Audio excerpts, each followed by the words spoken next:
Hi నమస్తే, welcome to my channel Vasumathi's vlogs. సోమవారం అండి, పాలకూర తెచ్చుకున్నాను కదా. కూరగాయల దగ్గరికి వెళ్ళి ఫస్ట్ పాలకూర ఇంకా చాలా రోజుల అది వాడక, ఎందుకంటే పాలకూర ఉంది ఇంట్లో, తోటకూర ఉంది, బచ్చలాకు ఉంది, అందుకని పాలకూరతో బియ్యపు రోటి తడిపి చేస్తాను కదా. ఇదంతా చూడండి, నా ఫ్యాన్ గాలికి ఈ గిన్నెలో నుండి పిండి తడిపేటప్పుడు అంతా ఎగిరిపోయింది, వైట్ వైట్గా చూసారు కదా. సో అది అడ్జస్ట్మెంట్కు మా ఆయన సపరేట్గా ప్లగ్ పెట్టిస్తున్నారు బాక్స్తో పాటు. 500 అవుతుందంట, కర్మ అనుకుంటే. స్విచ్ బోర్డు దాన్ని సెక్షన్ అంతా సెట్ చేయడానికి మా ఆయన అన్నారు నేనే తెస్తలే, అతను కాస్ట్ చెప్తున్నాడు అనేసి. ఇంకా ఇది సన్నగా నా చాపర్ ఉంది కదా, ఏది ఎలక్ట్రిక్ చాపర్, దాంట్లో పాలకూర కట్ చేసినానండి.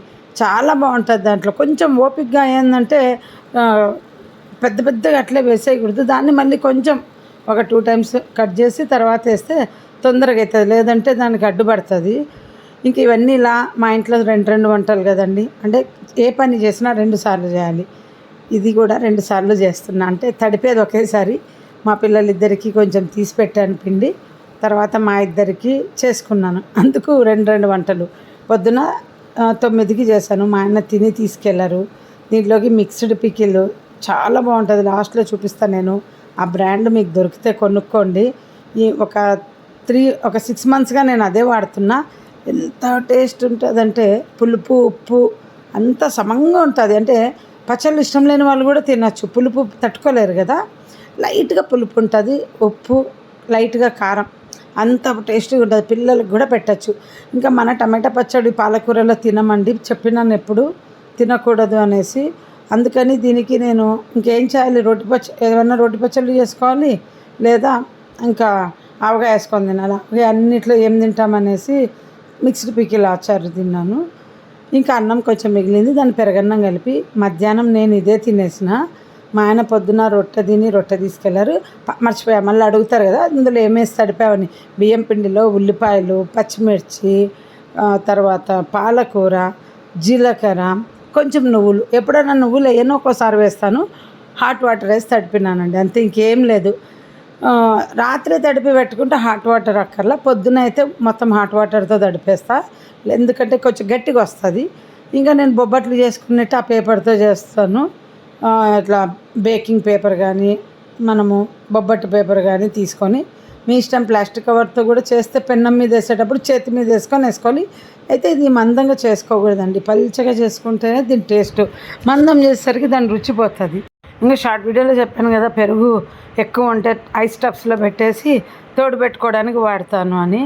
ఇక మర్చిపోతాం ఎప్పుడన్నా, పెరుగు ఒక్కోసారి తినం కదా మా ఇంట్లో, కొంచెం ఉంటుంది, తోడు పెట్టడం బద్ధకం అవుతుంది. అందుకని ఐస్ టబ్స్లలో మిగిలిన పెరుగు పెట్టాను అనమాట. చికెన్ పెరుగు పెట్టుకోండి, ఎందుకంటే అది మళ్ళీ బయటికి తీసిన తర్వాత ఆ నీళ్ళంతా పై ఇదంతా తీసేసేయచ్చు. అంటే కొంచెం వాటర్ అవుతుంది మనం పెట్టినప్పుడు దానికంటే.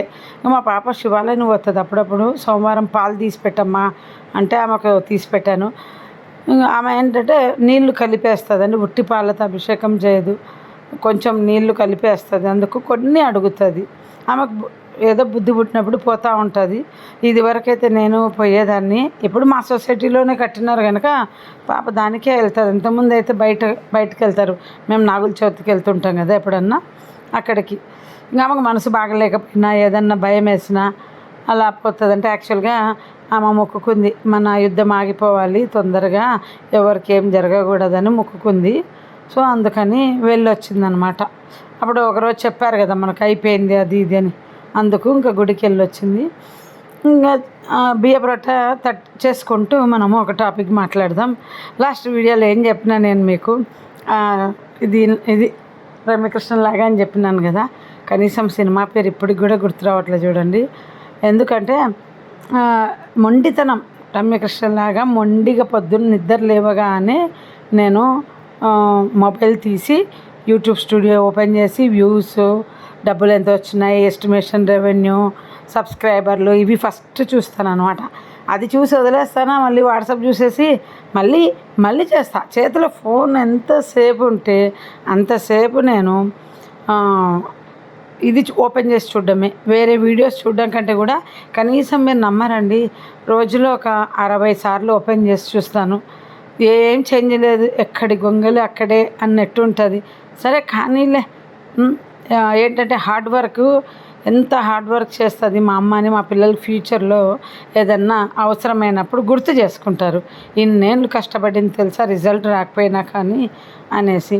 ఇంకో టాపిక్ మాట్లాడతాను అన్నా కదా, దిష్టి గురించి ఏమో ఈ మధ్యలో చెప్పిన, నాకు దిష్టి పడుతుందని తెలుస్తుంది అనేసి యూట్యూబ్ నుండి పెడుతున్నారు అని. యూట్యూబ్ నుండి అంటే యూట్యూబ్ చూసేవాళ్ళు కాదండి. ఎప్పుడైనా ఒక ఎగ్జాంపుల్ చెప్పాను ఇంతకుముందు. లిఫ్ట్లో మా ఆయన ఒక చిన్న పాపను చూస్తూ ఉన్నాడు. వాళ్ళు వెంటనే మా ఆయన ముందర ఏమన్నారంటే, ఇంటికి వెళ్ళి దిష్టి తీయాలి అని అన్నారు. అప్పుడు మా ఆయన అన్నారు, నేను ఏం చూడటంలా మీ పాప నా వైపు చూస్తుంది, నేను తీసుకోవాలి ఇంటికి వెళ్ళి దిష్టి అని కోపం వచ్చి ఆ మాట అన్నారు. ఆ పక్కన ఒకరు అన్నారు, ఎప్పుడు బయట వాళ్ళవి తగలదు, సొంత వాళ్ళవే తగులుతాయి అనేసి.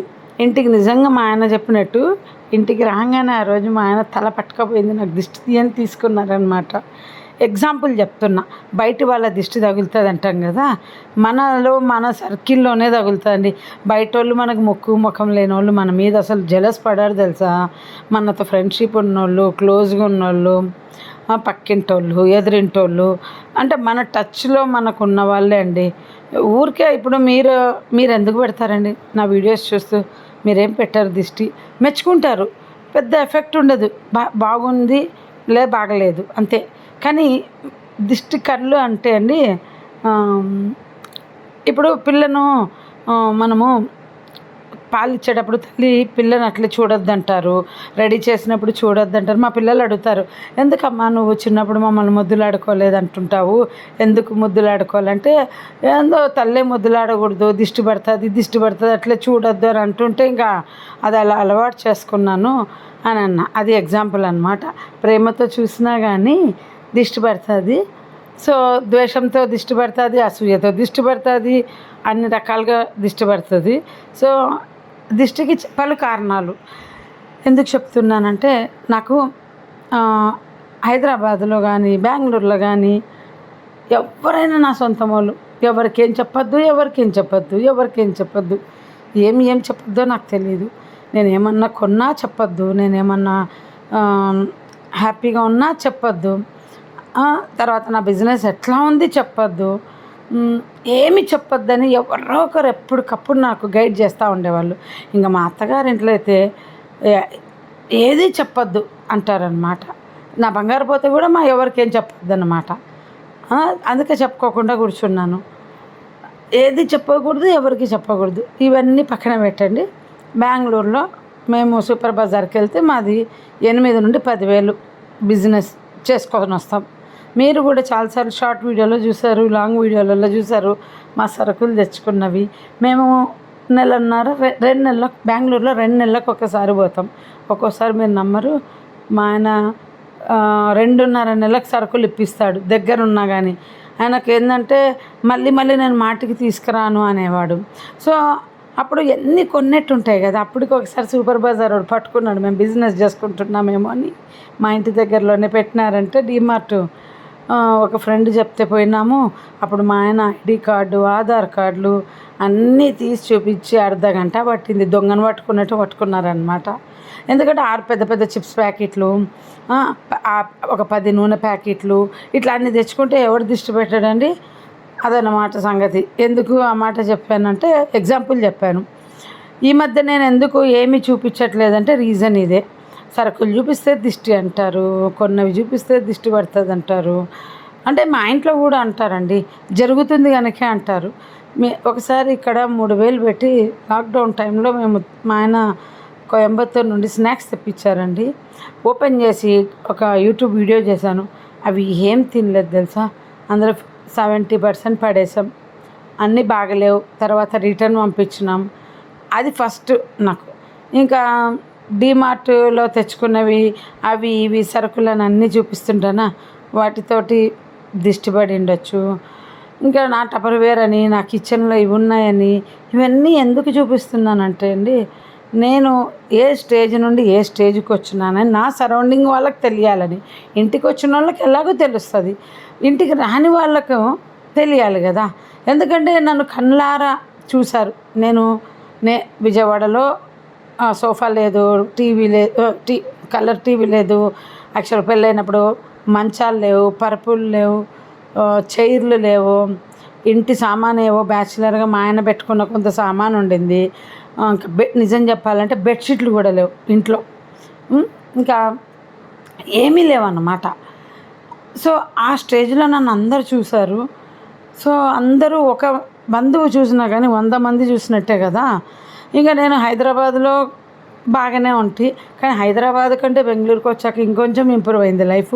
అక్కడ నుండి ఢిల్లీకి వచ్చాక ఇంకా బ్రహ్మాండంగా అయింది.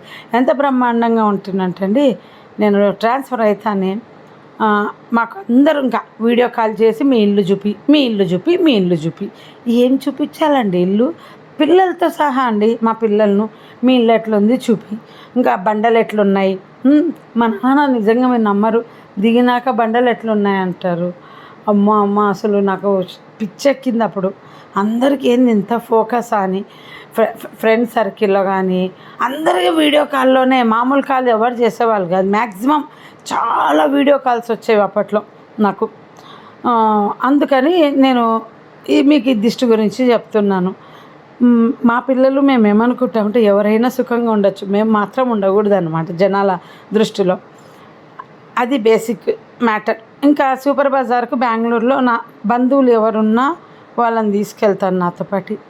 అప్పుడు మా నాన్న కూడా నాకు ఇంత సరుకులు కొంటున్నావు, ఎవరు నన్ను ఎప్పుడన్నా తీసుకురావద్దు, ఏంది ఇంత కొంటున్నావు అంటే, ఏం కొంటాము 2.5 నెలలకు వస్తాము, పిల్లలు స్నాక్స్ తింటారు, మేము ఇంకా మధ్యలో ₹1 పెట్టి ఒక చిప్స్ ప్యాకెట్, బిస్కెట్ ప్యాకెట్ కొనేదాన్ని కాదు. మా ఇంటికి ఉట్టికి వచ్చిన పిల్లలకు కూడా గంపెడిచ్చి పంపిస్తానండి. ఇన్ని కొంటావని అట్లా ఫీల్ అయిపోయినాను. మా రిలేషన్స్ ఎవ్వరు వచ్చినా నాతో పాటు సూపర్ బజార్ తీసుకెళ్ళి, మా సిస్టర్ వచ్చినా తీసుకెళ్ళదు. తను కూడా ఇదే మాట అన్నది, ఇట్లా అందరినీ తీసుకురావద్దు, నువ్వు బజార్కి వచ్చినప్పుడు దిష్టి పడుతుంది అని. నేనేం పట్టించుకోలేదండి అప్పుడు. అంటే అది కూడా తప్ప, అంటే నా పరిస్థితి, నేను చేసే పనులు కూడా అట్లా ఎక్స్ట్రీమ్ ఉంటాయి. మరి బంధువులకి కూడా అట్లాగే గొంతుకు కుతికెళ్ళ దాకా పెడతానన్నమాట తిండి. అది కూడా మరి దిష్టే పడాలి కదా, ఇంత తిండి పెడుతుందని. మరి అయినా ఇప్పటికి కూడా తిండి చేసుకునే తింటున్నానే, మరి దీంట్లో దిష్టి పడలేదు ఎందుకు, అది అన్నమాట. అందుకు నేను ఆ దిష్టి గురించి అంతలా చెప్పిన. మా ఇంట్లో ఈ మధ్య బొత్తిగా ఏదన్నా ఒక స్నాక్ కొన్నా చూపియద్దు, దిష్టి పడుతుంది. వెంటనే మా ఆయన అనేస్తారు, మా పాప అనేస్తుంది. నాకు చాలా కోపం వస్తుంది అన్నమాట. ఇంకా నేనేం చూపించాలి వీడియోలో 24 గంటల కిచెన్లో వంట వంట వంట వంట ఇదే చూపించాలా? మీకు తెలుసు అసలు నేను చాలా ఇంకా ప్రాబ్లమ్స్లో ఉన్నా, చాలా ఫేస్ చేస్తున్నా, చెప్పుకోలేకపోతున్నాను. అందులో ఇంకోటి చెప్తానండి, ఫుల్గా మెమరీ లాస్. మీరు నమ్మరు, ఇప్పుడు మీతో మాట్లాడుతూ ఏదైనా మీరు ఒక పాయింట్ చెప్పింటారు అనుకోండి, ఇమీడియట్గా మర్చిపోతా, ఆ పేరు మర్చిపోతా. ఫుల్గా మెమరీ లాస్. మా పిల్లల ఎగ్జామ్స్ రోజు కూడా ఈరోజు ఏం ఎగ్జామ్ అంటాను, బయలుదేరేటప్పుడు డేట్లు ఉండవు, గుర్తుండవు. అసలు అంత మెమరీ లాస్లో ఉన్నాను. ఇప్పుడు వీడియో పెట్టిన తర్వాత ఈ వీడియోలో ఏం మాట్లాడినానో కూడా గుర్తుండదు తెలుసా. అసలు మళ్ళీ ఇంకో వీడియో పెట్టేటప్పుడు ఆ వీడియోని ఒకసారి చెక్ చేసుకుంటా, అంత బ్లాంక్ అయిపోతుంది నా మైండ్. ఇంకా మీకు చెప్పాను, కళ్ళు ఆపరేషన్ స్టేజ్లో ఉన్నాయి. ఇప్పుడు అద్దాలు పెట్టుకొని వీడియో చూడలేకపోతున్నా, కళ్ళు లాగేస్తాయన్నమాట. అద్దాలు తీసే చూడాలి. మొబైల్ ఎక్కువసేపు చూసేస్తే మస్క్ వచ్చేస్తుంది. ఇంకా ఇవన్నీ కూడా నా ప్రాబ్లమ్స్ కాదా అండి చెప్పండి. మొండిగా అలా ఉంటున్నాను. ఇంకా ఈ మధ్యలో ఇంకో 2 కొత్త ప్రాబ్లమ్స్ యాడ్ అయినాయి. ఇంకా అది క్లియర్ అవ్వడానికి మళ్ళీ ఒక 6 నెలలు పడతాయి ఆ ప్రాబ్లమ్స్. ప్రస్తుతం అయితే ఇప్పుడు నా హెల్త్ బాగుందని చెప్పడం ప్రాబ్లమే తెలుసా. మళ్ళీ అట్లా చెప్పొద్దా, ఫోన్లో బంధువులు మాట్లాడుతున్నప్పుడు నీకు బాధలు ఉన్నాయని ఎవరికి చెప్పొద్దు అనేవాళ్ళు, ఇక్కడ ఆనందించే వాళ్ళు ఉన్నారు అనేవాళ్ళు. నా ఆనందం ఇంకా చెప్పకూడదు, నా బాధలు చెప్పకూడదు, ఇంకా నేనేమి చెప్పకూడదు అంటే అసలు ఏంది నా జీవితం, నాకు అర్థం కాదు అసలు. నేను నోటితో నా ఆనందం ఏది షేర్ చేయదు, ఫోటోలు పెట్టకూడదు అన్నమాట. ఇంకా మా గురువు గారి గురించి చెప్తే కూడా ఒకసారి ఫోన్లో ఎందుకు గురూజీ గురించి చెప్తున్నావు అని ఫోన్ చేసి చెప్పినారు. అరే నేను నా గురూజీ గురించి చెప్పడం ఏముంది, గురూజీతో మా కుటుంబానికి ఉన్న అనుబంధం, గురూజీ లీలలు అవి కూడా తప్పేముందని. సో ఇలా నాకు ప్రెషర్ ఎక్కువ అండి. ఇప్పుడు ఏంటంటే మా ఇంట్లో రిజల్ట్ అలా ఉంది కనుక మా పిల్లలు మా ఆయన చెప్పడంలో కరెక్టే. బాధ వేస్తుంది, ఎందుకు ఇంత మా మీద, మా పిల్లలు కూడా అడుగుతారు ఎందుకమ్మా మన మీద జనాలు ఇంత ఫోకస్ పెట్టి చూస్తుంటారంటే జీరో స్టేజ్లో ఉన్న మేము అట్లాగా మెట్లు ఎక్కుతూ పైకి వచ్చినాం కదా. వాళ్ళ ఎక్స్పెక్టేషన్లో మేము లేము. మేము రోడ్డున పడతామనో మాకు చేతగానోళ్ళమనో వాళ్ళ ఇష్టం వచ్చిన ఎక్స్పెక్టేషన్లు పెట్టుకున్నారు. ఇంకా నేను బాగుపడితే ఎట్లా సంతోషపడతారు చెప్పండి. వాళ్ళ ఇష్టమే. వాళ్ళు నా వెనకాల కూర్చొని పెద్ద కుట్ర అంటే నా లైఫ్ మీద ఒక చరిత్రలే సృష్టించుకున్నారనమాట. సో అందరిని అందుకే వదిలేసుకొని వచ్చి నేను, మా ఆయన, నా పిల్లలను ఒక బంధువుతో కూడా అటాచ్మెంట్ లేకుండా చేసేసాను. చెప్పిన మా పిల్లలకు ఫ్యూచర్లో మీకు కావాల్సినట్టు ఎవరితోనైనా ఉండండి, నాకేం ప్రాబ్లం లేదు, ఎప్పుడైనా ఉండొచ్చు మీరు. బట్ ఏంటంటే ప్రస్తుతం మనం కొంచెం దూరం ఉన్నాం అంతే. సో ఇదండి నేను దిష్టి గురించి ఆ రోజు మాట్లాడిన మ్యాటరు. ఈ పచ్చడే చూడండి, చాలా చాలా బాగుంది. నేను ఇప్పటికి 3 ప్యాకెట్లు వాడినాను. ఇది 1+1 ఆఫర్లో ఉన్నప్పుడు కొన్నాను అనమాట. ఎక్సలెంట్గా ఉంది. అంటే పర్ఫెక్ట్ ఉప్పు, కారం, పులుపు అన్నీ పెరగన్నంలో తినడానికైనా, రోటీస్తో సైడ్కి తినడానికి. యాక్చువల్గా వాళ్ళ రోటీస్తో మన ఆవకాయ పనికిరాదు. ఇది చాలా బాగుందన్నమాట. వీడియో నచ్చితే లైక్ చేయండి. షేర్ చేసేంత మ్యాటర్ ఏం లేదులేండి. నా వీడియో రెగ్యులర్గా చూసే వాళ్ళకు vlog video especially very very thanks అండి. చాలా చాలా థ్యాంక్స్. మళ్ళీ నెక్స్ట్ వీడియోలో కలుద్దాం. ఒకరోజు గ్యాప్ ఇద్దాం అనుకుంటున్నా, ఎందుకంటే ఇది ఒక 16 minutes దాటిపోయింది కదా. 2 వీడియోలు పెట్టినట్టు. నేను ఎప్పుడు 8 to 10 minutes కదా ఒక వీడియో రోజు ప్లాన్ చేసుకుంటాను. బట్ ఈసారి ఇలా పెట్టేశాను 2 రోజుల వీడియో. బాయ్, సీ, మళ్ళీ నెక్స్ట్ వీడియోలో కలుద్దాం.